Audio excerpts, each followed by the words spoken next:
Welcome everyone to Artreach's Cultural Access Forum and Exchange 2023 season and our first presentation of the new series, Organizational Buy-in.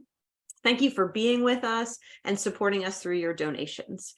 My name is Katie Sampson. I am the Director of Education at Artreach. I use she, her pronouns. I am a white disabled woman in her early 40s with blonde hair and freckles. I am seated in a power wheelchair wearing a white dress with floral patterns on it, and behind me is a white wall with framed pictures and plants. For those of you who are with us for the first time, Artreach is a nonprofit organization based in Philadelphia, Pennsylvania, and we create, advocate for, and expand accessible opportunities so the full spectrum of society is served. We join together in acknowledging the Lenape Nation, on whose traditional territory Artreach is settled. We acknowledge them as the past, present, and future caretakers of this land, and seek to build more awareness and steward this relationship to the territory as settlers. We are joined today with Hands Up Production, providing ASL interpretation. And to give you a layout of the screen that you have in front of you, we have our presenters and panelists joined in each box, as well as an ASL interpreter, Donna and Laura, who will toggle every 15 minutes. Now, let's get started. Organizational accessibility is defined by an organizational commitment to accessibility and inclusion. This process begins with the internal functions of an organization and is reflected in its budgeting, staff training, representation in marketing materials, etc., etc. Since the passing of the Americans with Disabilities Act, accessibility in museums, theaters, performing arts, and granting organizations have focused often on physical accessibility. Ramps, accessible bathrooms have been installed, and many cultural organizations now have audio or tactile tours, captioning for videos and presentations, and good relationships with access service providers. However, the implementation of such spaces and services are based on standards and best practices that are now over 2 decades old, and their evaluation has been considered the job of an ADA coordinator or a lone bellow. A lone bellow being that one colleague fighting for systemic change within the organization without a lot of support or guidance. However, the social model of disability dictates that the onus is on all staff members of the organization to create spaces that are welcoming and engaging, not only for visitors, but for volunteers, contract workers, presenters, staff, and board members. This begs the question, what actions are required to create an organizational culture that encourages inclusive practices that better serve, hire, manage, and produce work by disabled people? I am thrilled for today's discussion.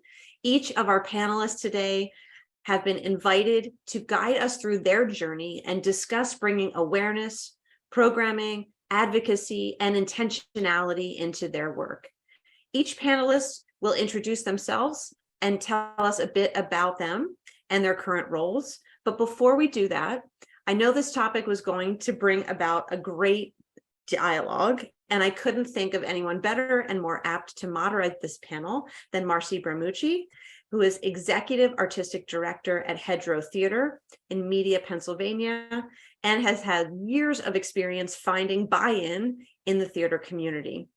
She recently was awarded the Community Asset Award from the Kennedy Center Leadership, Exchange, and Arts and Disabilities Conference. There are applause coming from the Zoom boxes. So deserving, absolutely. So please join us. I am going to turn my video off and allow our moderator and our panelists to continue the conversation. So thank you. Oh, thank you very much, Katie. That's wonderful. So hi, I'm Marcie Bramucci. I use she, her pronouns, and I'm a white woman with dark hair. I'm seated in a black chair, wearing a sweater and a dark dress, seated in front of some windows and plain white wall. So I'm incredibly excited for this conversation. It is a subject that is very near and dear to my heart. Having spent, before arriving at Hedgerow Theater, a number of years at People's Light, where I began my journey in arts inclusion. So for about 7 years, myself and my colleagues at People's Light learned and collaborated together, building our institutional capacity through connections with stakeholders, with audiences, with students, with artists, and with fellow theater makers and producers. And in my time with People's Light, we were able to build a cohort of theaters that were collaborating specifically around relaxed performances. That's where my point of entry came. And we were able to introduce the first relaxed performances to the Philly region and then collaborate with it was 3 states that were represented in this model for learning, where one of us would be embarking on producing a production, and other theaters at the same time were sharing our learnings and our challenges and our barriers and our, dare I say, fears and our uncertainties, as well as the unique assets that each of our organizations could bring to the table, so we could join our work together and have greater impact and also deeper learning. So this cohort of theaters continues to hang together, and we have evolved our work, including relaxed performances, but it expands to open captioning, ASL interpretation, and audio description, as well as any of the challenges our organizations might navigate in how to open our work more intentionally for individuals with all experiences and abilities. So the nature of this conversation is that we can all be coming from, and we are all coming from, different places individually, and also in our professional journeys, as well as the organizations that we are a part of. So wherever we are in the journey, there's lots to dive into and lots to do. And there are advocates and partners and resources out there for all of us. So it's part of the hope of this conversation that we can elevate where each of our wonderful panelists are in their journey, how they came to be here, and how we might continue to draw on one another for the possibilities of expanding our work.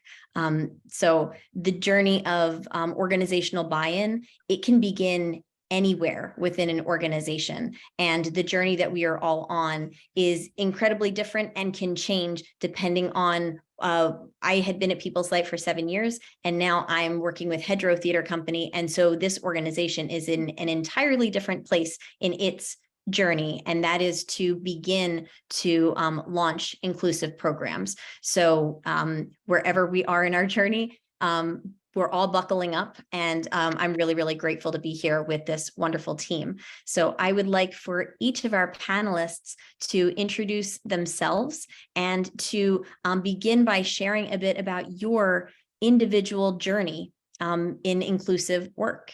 And I would love to start with you, Josh. Hi, everyone. I'm Josh Campbell. I use he, him pronouns.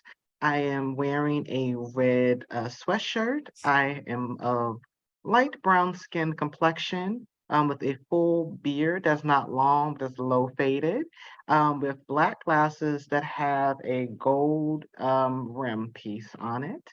And my journey, and I'm sitting behind a blue wall. My journey with really thinking about inclusion and accessibility began when I was an intern about 11 to 12 years ago at Philadelphia Theater Company, in which part of my work as a coordinator really saw me preparing ADA materials for closed captioning, large print programs, and then graduated to becoming a school and community partnerships coordinator when I worked at McCarter Theater Center years ago, where we were a part of that cohort that shared those resources around relaxed performances. So in my role, it saw me really working in a variety of different constituencies, in communities, and really asking some big questions. So in my current capacity at World Café Live, where I serve as the artistic director of education and engagement, a lot of my work has really centered on continuing to bridge the work that had been started before me, which has included education programming for folks with different abilities, and really expanding that model to really think holistically and inclusively about how do we bring the best of music education to these groups. What are their needs in terms of sensory friendly performances, and really developing longer term and in-depth and rich partnerships with a variety of different organizations, including Opera Philadelphia, in which we're bringing experiences not only to folks who have different abilities, but really thinking about the ways in which folks are interacting with the venue, whether they're interacting virtually or whether they're coming physically here. So that's a little bit about my journey and where we've gotten to. Thank you, Josh. Vanessa, would you mind sharing your introduction and a bit about your journey? Sure. So my name is Vanessa Braun. I'm a white woman. And I use a screen reader, which you probably just heard in the background. I am wearing a blue tank top, a black blazer, and I'm working from home today, so I'm sitting in my living room. So you'll get some different, a fireplace and a window over in this direction, different views of my room here. But my journey at the Trust began a little over 10 years ago. I was brought in as a consultant to start looking at programs and making some recommendations how they could become more accessible. And what we started with was in the programmatic side, in the theaters, working on providing captioning, ASL interpretation, audio description, Braille programs, large print programs. We are a presenting organization, so we bring other people's work onto our stages and into our galleries. The Cultural Trust is responsible for a 14-block area in downtown Pittsburgh. So we just have a myriad of projects going on all of the time, and it's very interdisciplinary. So that makes our work interesting. It makes it different from day to day. The work that's probably newest to us was our sensory friendly programming, and we started working with Broadway performances first. So our first foray into this work was back in 2013 with The Lion King. And we have since kept up that work with our sensory friendly family programming in our children's theater children's theater festival and children's programming.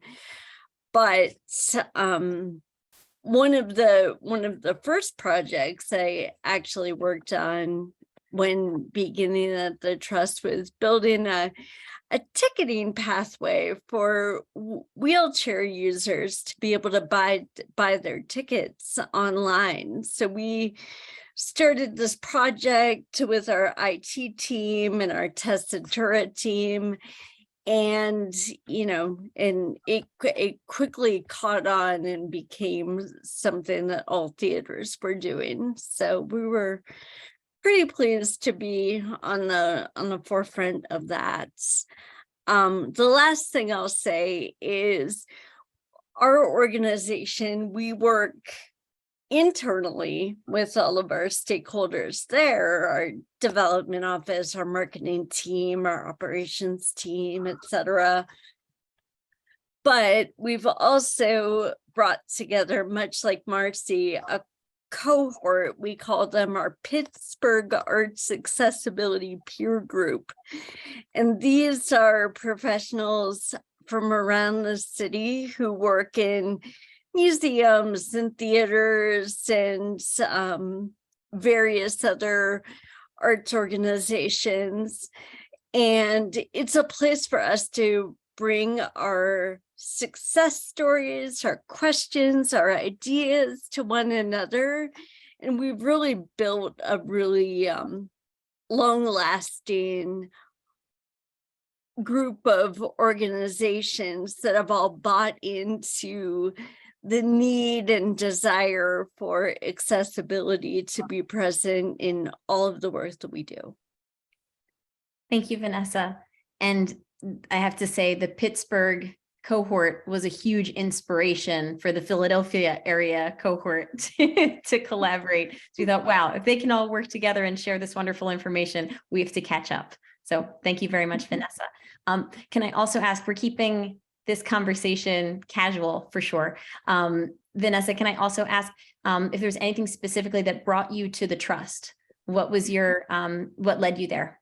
Absolutely. So I was moving back to Pittsburgh, and I had worked in university administration before I came to the trust. I worked at Miami University in Oxford, Ohio. And I was looking for a way to engage in the community. And I went to a networking brunch with my sister, who was getting her MBA at the time, and met some people. They circulated my information to some friends of theirs. The trust eventually got a hold of it and asked me to come in and talk with them. And it was very informal to begin with. And that's how my time as a consultant began. And, you know, they said, we have some areas that we could improve in. And I answered that I'd be happy to help them out. So that's how I first was introduced to the trust. I've since then, you know, really deepened my involvement in the area and the organization and the arts community. And as it turns out, the arts is a fantastic place to work. I concur. Thanks, Vanessa, very, very much. All right, Tyler, hello. If you wouldn't mind introducing yourself and sharing your journey. Sure. Hi, everyone. My name is Tyler Putman. I work at the Museum of the American Revolution here in Philadelphia. I'm seated in front of one of our least interesting spaces, a blue wall in a conference room. I'm a 30-something white man with brown hair, horn-rimmed glasses, a nice kind of seasonal green flannel shirt on today. And yeah, I have really benefited in this work from a lot of people who were ahead of me or who had thought more about it. I don't identify as disabled. I'm married to someone who is a historian of disability and material culture. So my wife, Nicole Bololin, works on how people especially in the 18th and 19th centuries, used the material world, what objects they commissioned, what they created, how they made their way around a world without curb cuts, well before the ADA and also well before institutionalization. So I think we might think of the early American past as being somewhere that excluded disabled people. And that was true in the 1800s, especially in the late 1800s, with the shift towards kind of a medical model and institutionalization. But if you were to transport yourself back to Philadelphia or Pittsburgh in the late 1700s, you would have seen people of all sorts of abilities on the streets, just like you do today. So what did that look like? How can it sort of shape our view of the past? So thanks to my wife's academic work and her work in advocacy for contemporary disability politics, I was really introduced to making all sorts of things more accessible. And as a result, when I started here at the museum, I was really interested in kind of accessibility broadly defined. A lot of my work, I work in education at this museum, so a lot of my work is about removing barriers to people who think that this isn't a story for them. So all sorts of people think they don't belong in museums or that the American Revolution is not a story that has any relevance to their life. So the disabled community broadly defined is just one group of people I work with to think about how do we really integrate voices that are unexpected, but super relevant and can help us connect people moving around Philadelphia today with people 250 years ago. So I think that's the short version. That's really helpful. Thank you, Tyler. And, you know, it's interesting because when we think about the context that we're all in, we might be newer in our work, or when we arrive within an organization, it's always helpful to have the understanding of what work came before me and what are the paths of entry when we're talking about organizational culture and organizational buy-in and capacity, understanding what are the cracks, what are the ways in, what has the organization been doing. And I know when I came to People's Light, they already had open captioning was something that was offered periodically. And it was really thanks in part to Artreach, who at the time had these LED screens that were shared and loaned out to organizations. And that was supported by the VSA, which came from the Kennedy Center in part, that there were all of these partners that have been involved in establishing a community of arts organizations in the Philadelphia region, specifically for how our story began, that allowed meaningful progress in these areas. And when I arrived within People's Light, it was very exciting that we had at the time a residency program within a local elementary school that involved autistic students and neurodiverse individuals in this class. And there was kind of a bit of a disconnect that some of us noticed that, oh, we aren't really able to engage this larger autism community in the programming that we have on our main stage. And that was the opportunity, that was the disconnect that made us say, wow, then how do we go about doing this? What is the work that we need to do? What homework do we need to do? Who are the thought partners? Who are the members of the community that we can connect with in order to understand how we can make this bridge and how we can open our work to these specific individuals and families. And so this idea of realizing at People's Light, there was an asset, we had this program, we had an expertise within our organization already in working with young people with autism from several individuals that were a part of our team and had that expertise. And so how do we weave that into our artistic programming? Because oftentimes within our organizations, we are not usually starting from nothing. Usually there is something within our midst that we can lean into. And that might be the expertise of one person on your staff. That might be the lived experience of someone on your board. That might be, oh, there's this other organization, you know, who's a partner to us, who we collaborate with, that we can reach out and inquire about how they did what they did. But the reality is that there are so many ways into this work. And a lot of it is taking your own internal audit first to think through what is going on, what has come before us, and what can we build upon.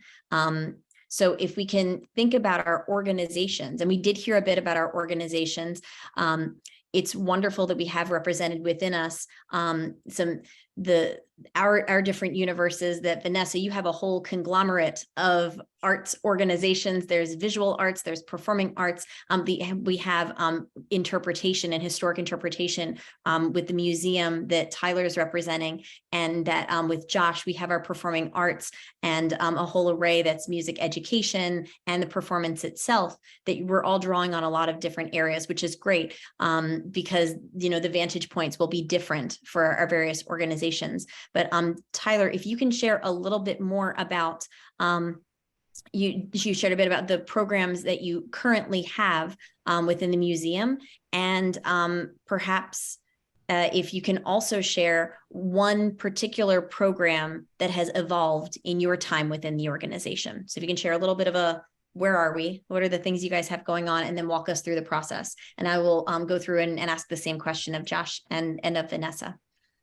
Great. Yeah, I'd be happy to. So we're a relatively new museum. We opened in April of 2017, which has a lot of benefits. You know, it's a newly constructed building, which means that we're not trying to retrofit even the most basic physical accessibility accommodations. We still had issues. I mean, we didn't have accessibility buttons on the second floor doors when we opened, and that was an architectural oversight that, you know, fortunately we were able to correct.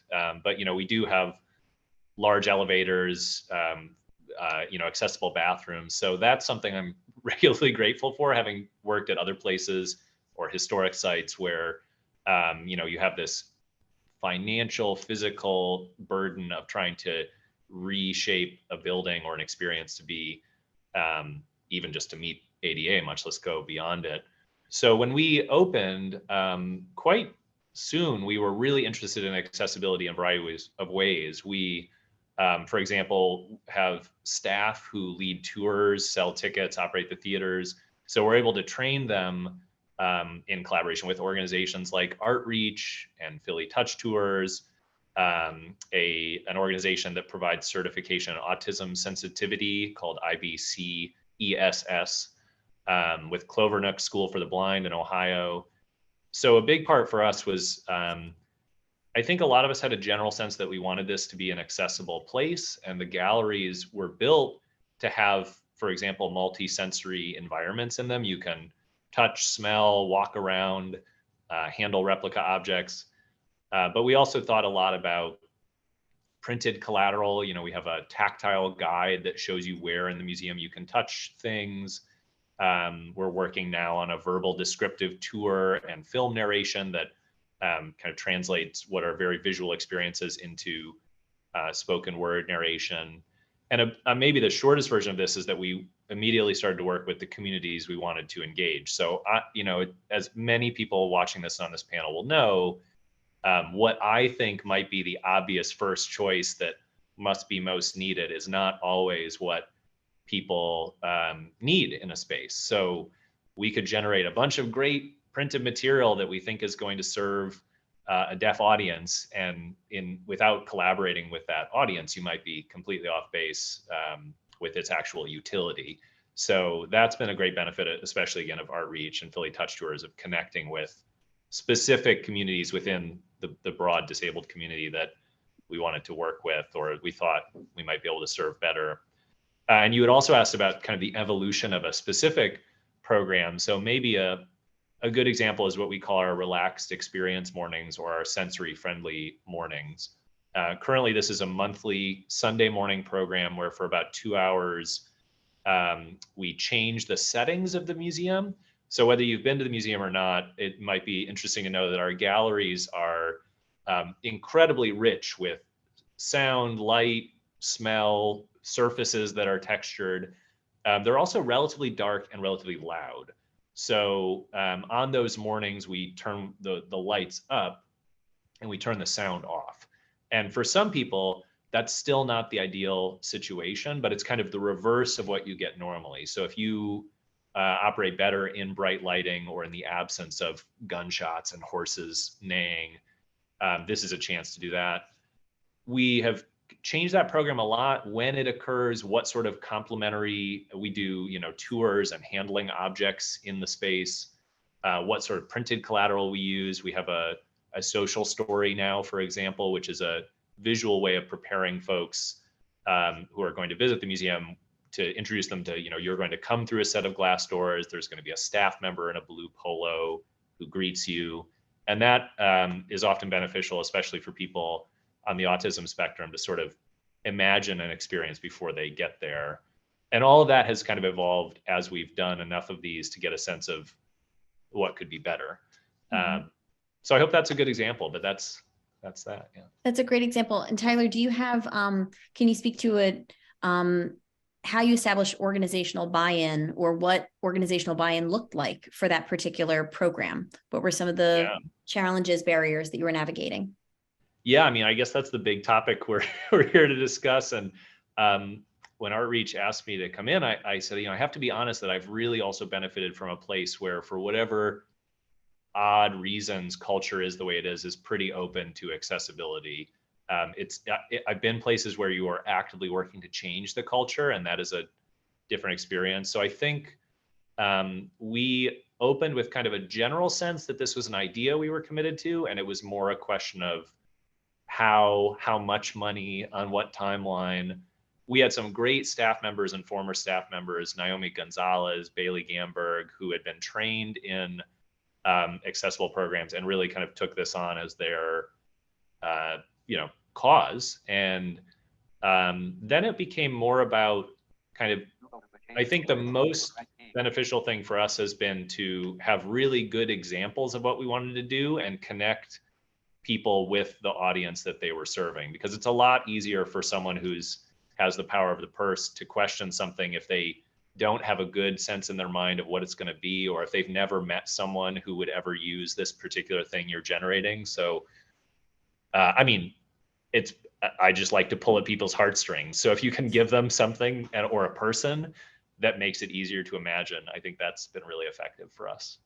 And so what you're describing, Tyler, is really being able to show them the impact, to connect them to what the impact of this program might be and how important that is. Because we can exist in our vacuum. Here's an idea that sounds nice, but when you really have the experience of the person who will benefit and has been hopefully collaborating in lending their voice in what this is, that's hugely valuable. That's a great takeaway. Cool. Thanks, Tyler.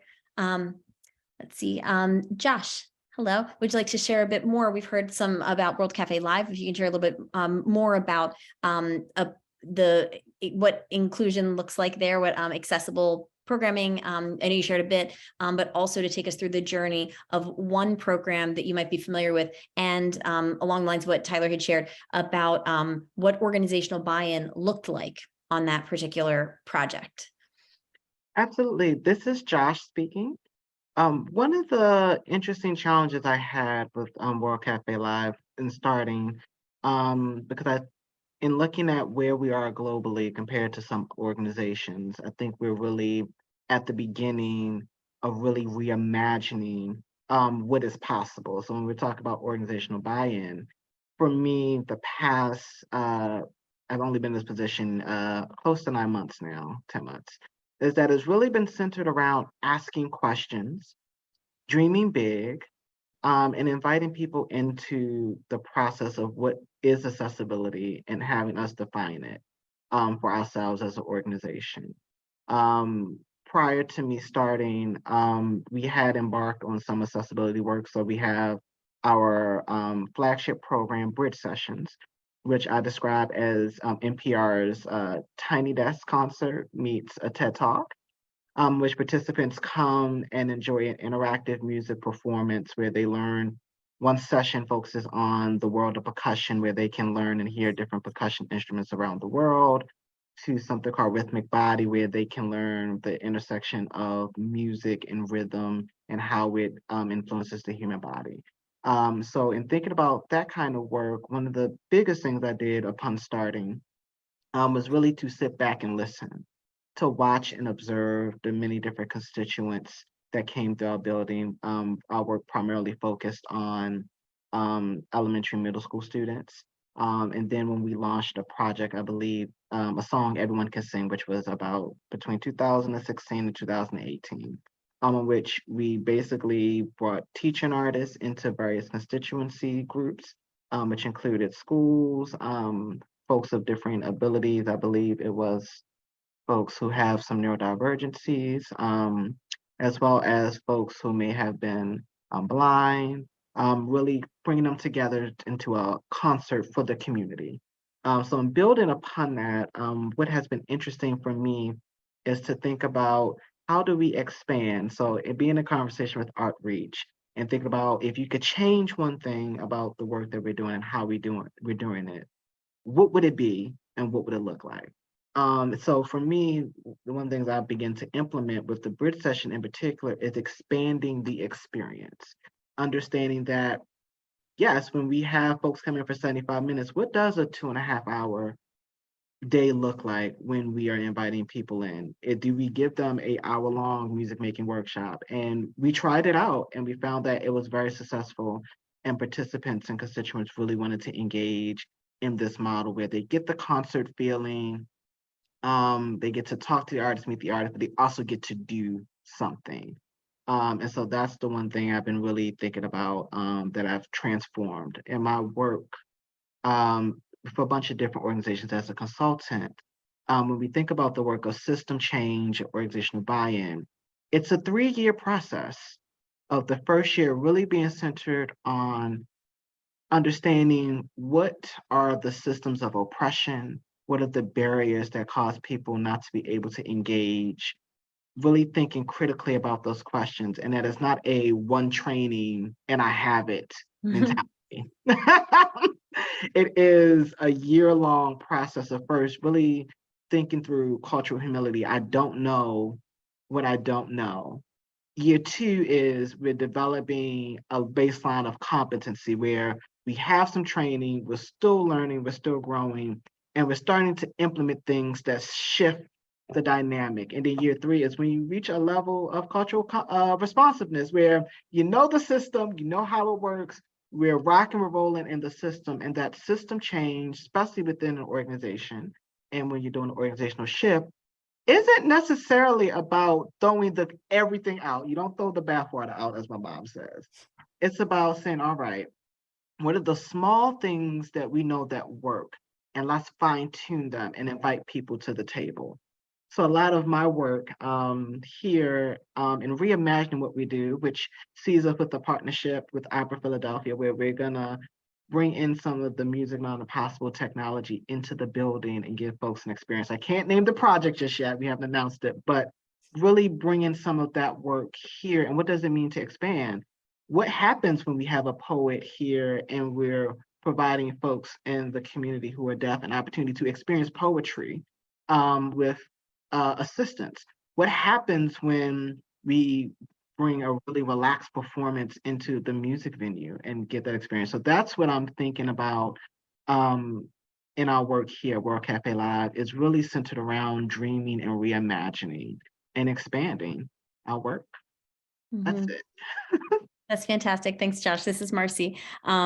Yeah, and I mean, that's really helpful, whatever the timeline might be. So if it is like, a year, like, for various organizations, that might end up being 2 years of getting lay of the land to understand, wait a minute, kind of where are we as an organization? And then to begin to build the cultural competency ahead of that. I mean, it can, but the underlying message is it takes time, and it takes that actual work that I know people talk, the Field of Dreams image, where if we build it, they will come.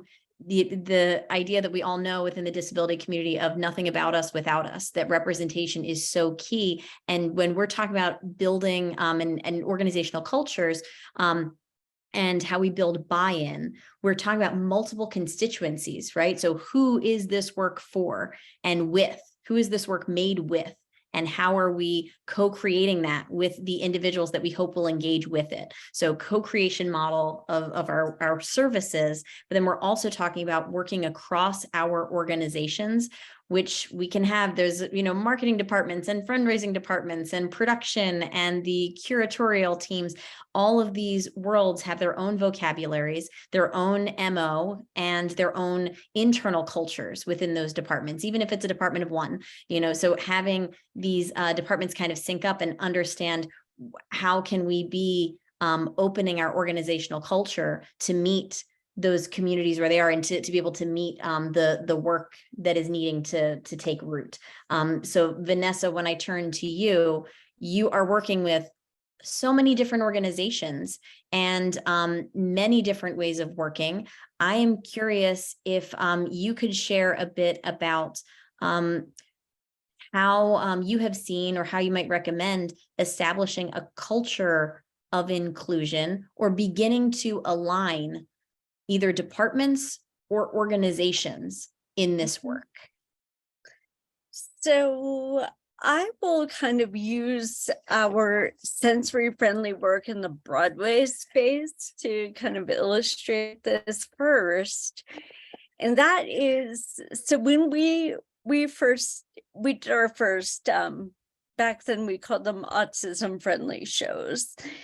We worked with Disney's The Lion King, and this idea actually came from, I was watching the national news one night and happened to see this performance that was happening in New York City. And being that we have a healthy ego about what we're capable of doing at the Cultural Trust, and we decided that we were capable of holding this performance. Well, then the actual work started, and Theater Development Fund was very kind and invited us to their next performance, so that we could see it in action. Then we came back and we had to convince our bosses, so that the heads of the organization, that this was a good idea. They thought it was fantastic. Then we started reaching into the community because, we wanted to make sure that we could have enough people out there that were interested in coming to the theater. We really knew nothing about the community and the population, so we made some fantastic contacts there, and they have sustained us through 3 different shows at this point. We worked with The Lion King again in 2019, and then we worked with Wicked in 2018. So we've done a few different things there.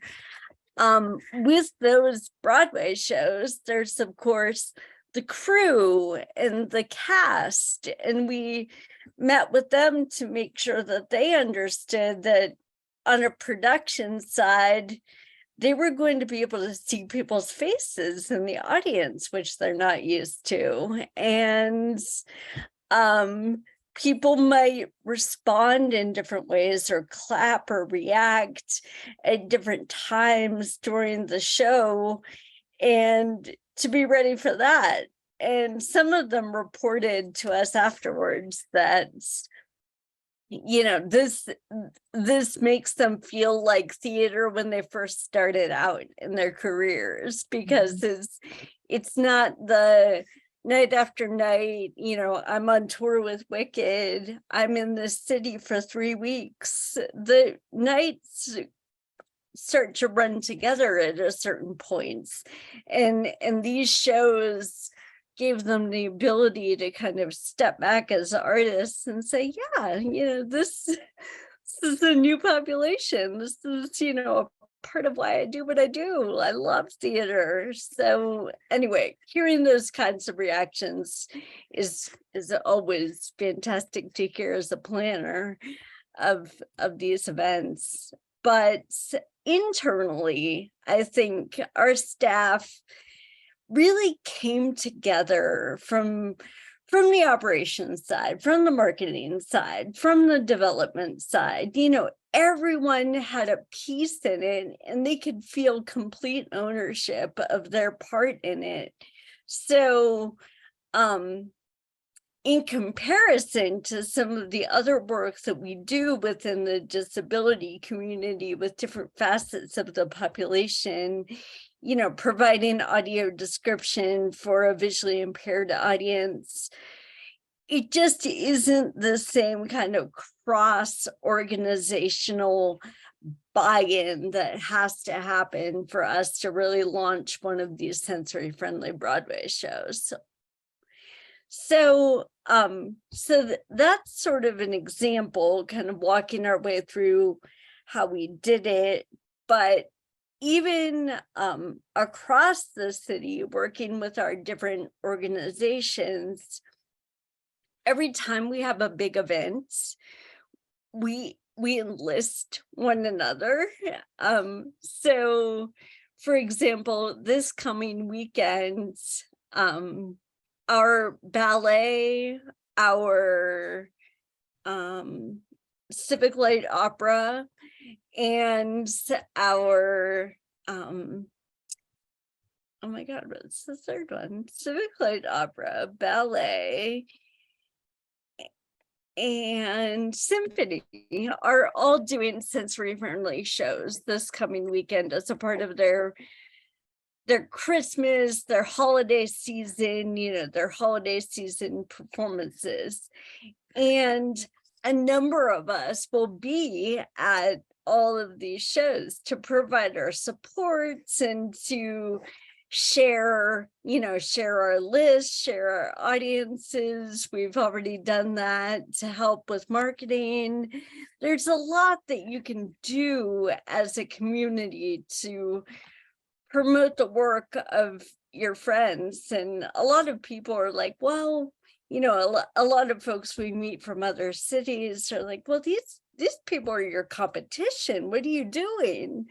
And we don't look at it that way. I mean, not to be too pie in the sky about it, but we genuinely support everyone's success. And I think that's something that I really enjoyed seeing in the accessibility space, especially in certainly in our city, but I've also seen it developing in other cities as I attend the Kennedy Center's LEAD conference or hear about the work of my friends in another space.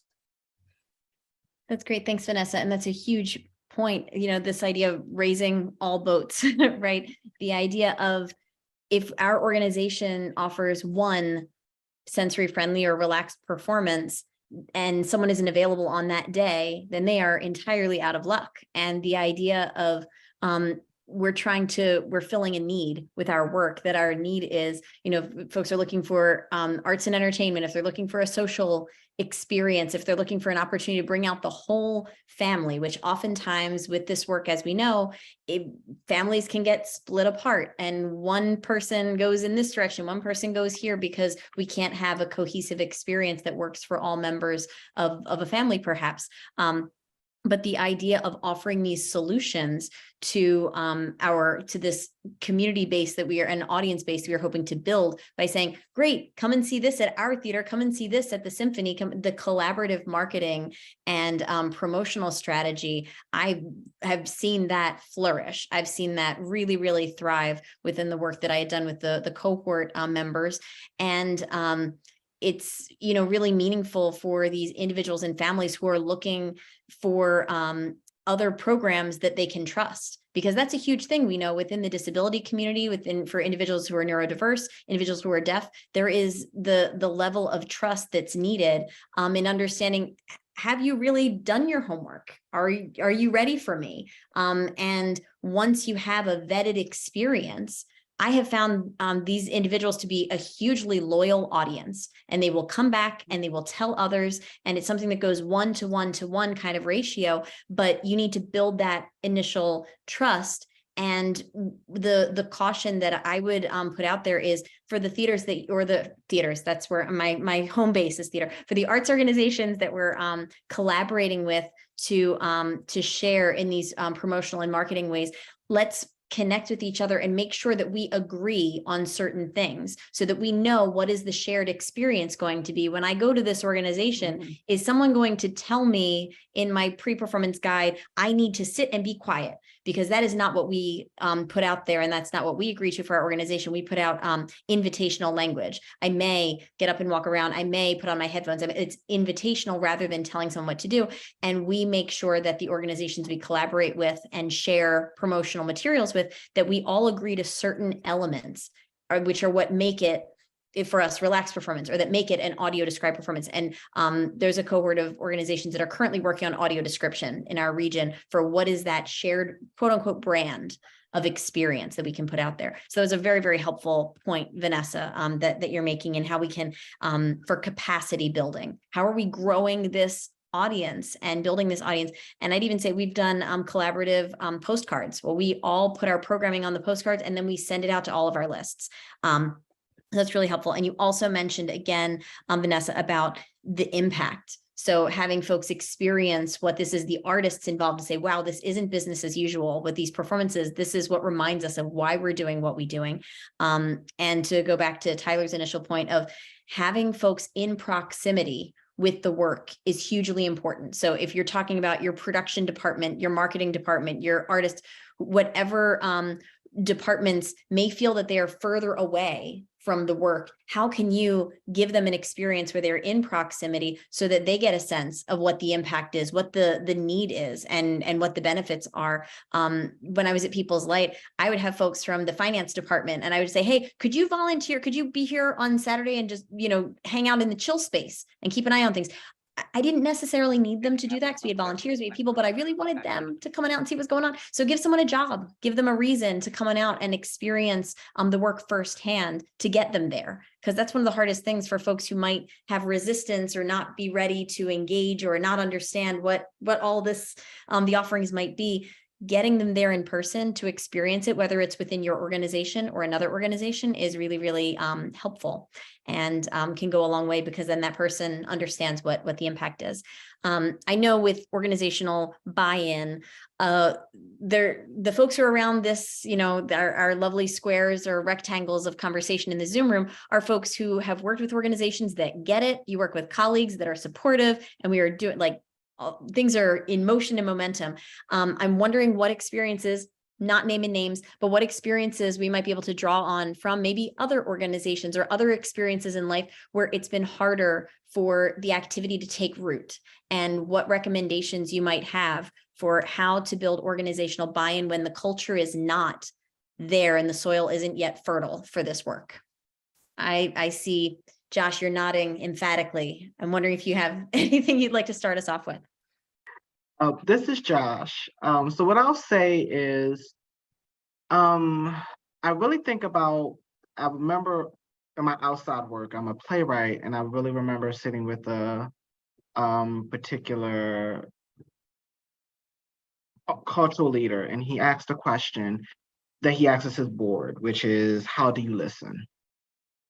And so in thinking about the moments and when things are tense and tough to lay a project down, it comes back to, for me, thinking about the ways in which I show up as a listener and a responder, and really think about Dr. Brene Brown's work around vulnerability, and understanding that when we're having these conversations, especially about projects when things are succeeding or failing, it's really about who has power.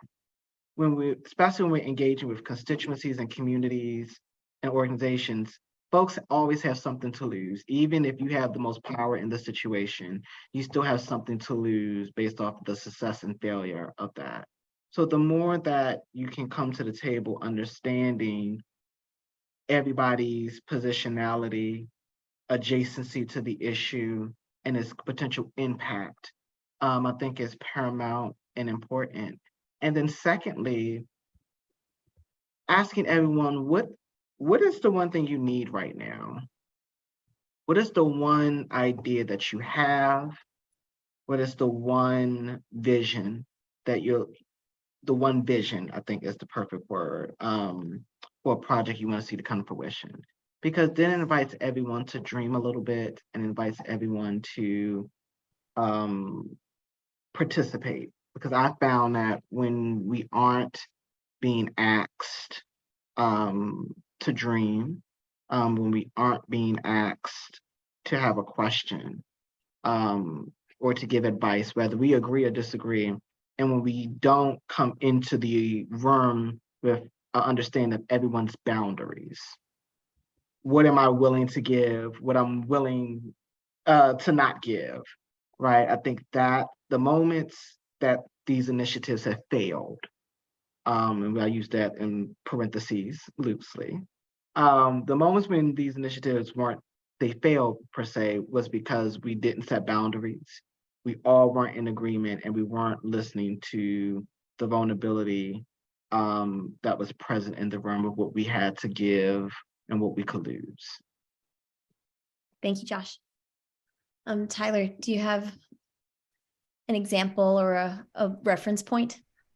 Yeah, well, I think some of the points we've talked about are really useful if you frame them this way of how do you how do you sell it? I think I think this lone bellow concept that Katie mentioned in the opener is maybe useful. And I've been in that position, and I think when it is done in a way that when something is pitched kind of in the theoretical as we have to do this because it's best practices, that's important, but it's more likely to sound like a lone bellow than other ways you might frame it. And I think, for example, I think people have powers of empathy that we don't usually give everyone credit for, and that you can exploit in this sense. So, you can say most of our coworkers and colleagues do work at an organization that they believe has some greater value, even if they're, like we've said, in the financial department or in marketing.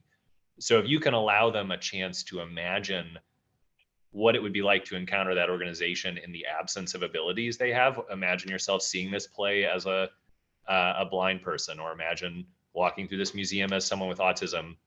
I do think people sometimes are a little more willing in a safe space to sort of develop a sense of empathy and for that perspective that can be more convincing than saying we have to offer ASL interpretation because it's accessible. That is true. I'm not, that's definitely true. But I think you can manipulate people in a way for the greater good sometimes.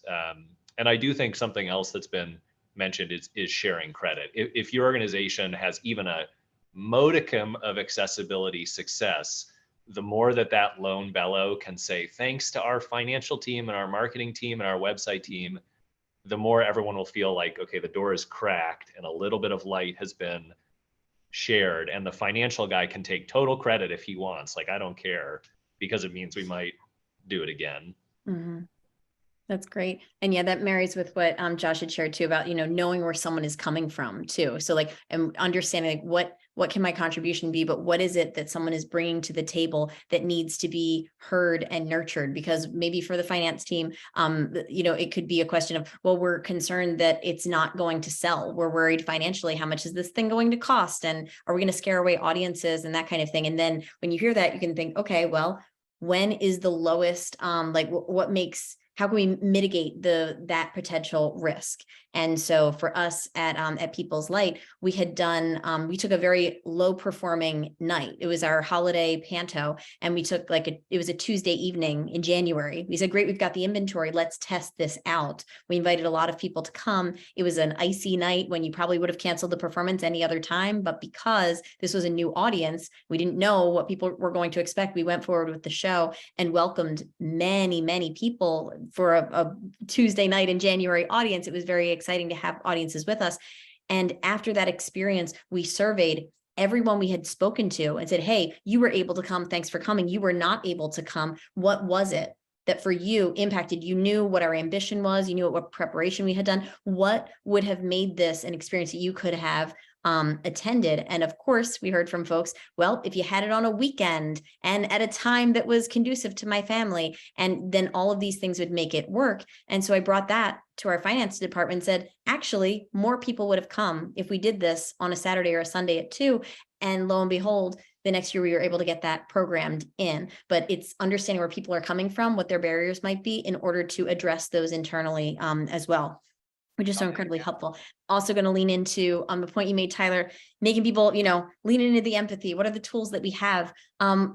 If something is not taking root within your organization, we can leverage one another's organizations, take the good examples that exist next to you and say, actually, the symphony was able to do this thing. We'd really love to make that happen. There's a theater that'll remain nameless that we were able to, there were many cohort partners that had their holiday programming was relaxed and had sensory friendly elements. And there was a theater that we all had our eye on and really wanted to help them. They had their lone bellow within the organization was like, please help me. We want to make this a relaxed experience. And we were able to say, hey, this cohort is doing this, and we're putting our very valuable inventory out there with our holiday programming. Wouldn't that be great if this organization could too? And we went to the leadership in order to make the case, and they went along with it as well. But it took a little bit of peer pressure sometimes. Also, I'd say for People's Light, something that was hugely beneficial was Artreach honored us within the first year of our relaxed performance. We received the Cultural Access Award, and then we were able to celebrate that to our audiences and say, great, look at what we all made possible. And now we sure don't want that to go away. So even like leveraging the success, maybe you get something mentioned in a newspaper, maybe we get a lovely quote from an audience member. This is something that I also wanted to note in who makes the case for the work, and how do we make the case for the impact. And something that I was finding early on in this work was I kept on saying, and colleagues kept on saying, oh, well, it's great, it's inclusive in this way, and you're going to love it, and your family's going to bring the whole family. And that wasn't trustworthy because how do, you know, who am I to say what's going to work for you in your life and your family? And so what I did was I connected with individuals with autism and parents, caregivers of individuals with autism who enjoyed the relaxed performance and said, hey, tell me what did you expect? What were the barriers for you? And because in conversation, they would tell me, you know, I was really worried about it. I didn't know about this and this and this and this, but you took care of it in this way and that way, and it made it feel really inclusive. But when I went to interview some of these individuals and say, what was your experience like? Everything was glowing. And they were just saying everything was wonderful. And I was like, no. Tell me what the barriers were. What were the things you were worried about? Because other people have those concerns and they want to hear, I was worried and then you did this and it was like that and it made it a wonderful experience. If you're not breaking down what those barriers were for someone, then it sounds like a source that is entirely cut off from what someone's experience might be saying, oh, you're going to love it in a vacuum. So using people's words to using the doubt that people have in order to seed that trust building was a really helpful strategy that I found.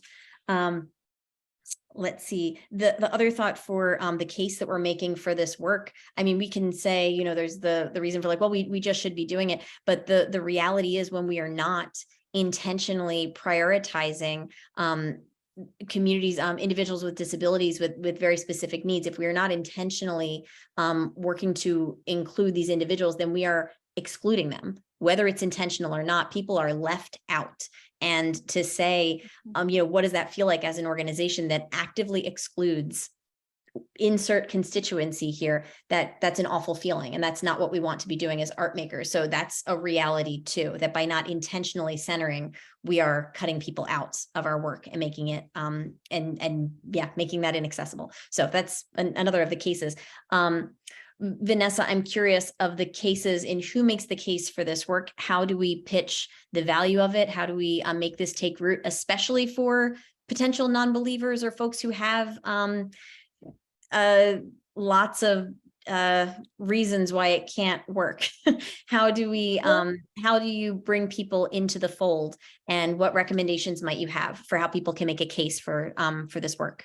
Definitely, I would echo everyone in saying that provide everyone ownership in the final product, you know, that they can be proud of how it all turned out. I think that has won over a lot of folks who I work with. And another thing is sometimes people are imagining that a new project or a new initiative is going to be so much more work than it actually might turn out to be. So being there to kind of step up and say, okay, how can I help you to make this possible? And how can I take that off your plate if, you know, maybe it's your development team needs someone to write a first draft of a proposal, or, you know, it's your finance team looking at a number of different budgets, but, you know, how can your budgets provide them with the most information in the way that they want it to kind of alleviate that process? I think those are my two big takeaways. That's great. Thanks, Vanessa. And I know another concern that I've heard are folks who are fearful that our organization is going to cause harm, that by inviting people in, if we don't know how to care for someone's physical needs, that perhaps the organization is opening itself up for problems and for liability concerns. And the reality, what I put out for the organizations that I've worked with and consulted with is, oh, sorry, I just got distracted. We've got two minutes left, just so we know. Oh my goodness, I lost my train of thought, but that's okay. And I wanted to mention that Josh needed to hop off earlier. He had an obligation at work that he had to head to, but I do want to put it out there for any other burning thoughts. And Tyler, if you want to bring us home. Oh, sure. Yeah. What a great conversation this has been. This is Tyler again. The only thing I think maybe we haven't quite surfaced is that accessibility for me is it's a journey. Our museum is not accessible. I don't think any museum can be simply put accessible, yes or no. So accessibility is definitely you're constantly checking in with the community, developing new resources, adjusting programs. So the more it can be framed as in the way that we frame like a rotating exhibit or a season of shows, like this is always something that we're going to be working on. It's not something that you finish or complete, which makes it really exciting. I think that can be overwhelming for people, but it's actually that's what makes it so dynamic and engaging and exciting for me. Yeah, and it is ongoing, and to be able to do this in collaboration with so many wonderful individuals who are innovating in all kinds of exciting ways and who are helping to make this work even more accessible to, I'd say, the producers, to the folks who are in our positions as arts administrators and producers and art makers, how we can help one another out. So thank you all so very much, Vanessa and Tyler, for your wonderful insights. Josh, it's wonderful to be a part of this community with everyone and the folks who are listening in on this conversation, to know that you're not alone in the work. Sometimes it can feel that way. You're absolutely not. And anytime you can reach out to colleagues and just ask to pick brains, bounce ideas around, because we all experience those, those barriers at times within our organizations. And certainly to Tyler's point, it is always ongoing, and each new project lends its own opportunity as well. So as we continue to evolve, really grateful to be a part of this community with you all. Thank you. And thanks, Katie. Thank you. Thank you. Yeah, thank you all so much. This was such a great topic of conversation, and I took so many notes behind the scenes. So thank you all for joining us. We understand that many of you have options to spend your time, and we truly appreciate your commitment to building knowledge around cultural accessibility. Please reach out to us with topics and questions you'd like to see generated here. You can also send an email at info@art-reach.org. We also invite you to subscribe to our channel at ArtReach. You can find us on Instagram and TikTok now at ArtReach Philly for more content. We also have a new threadless shop. You can flex your ArtReach pride with our new Art is a Human Right merchandise. So please check that out if you like as well. This has been a really fantastic conversation. And I want to thank Marcie, Vanessa, Tyler, and Josh for joining us, and the folks at Hands Up Productions, Donna and Laura, for also being with us. Thank you all very much.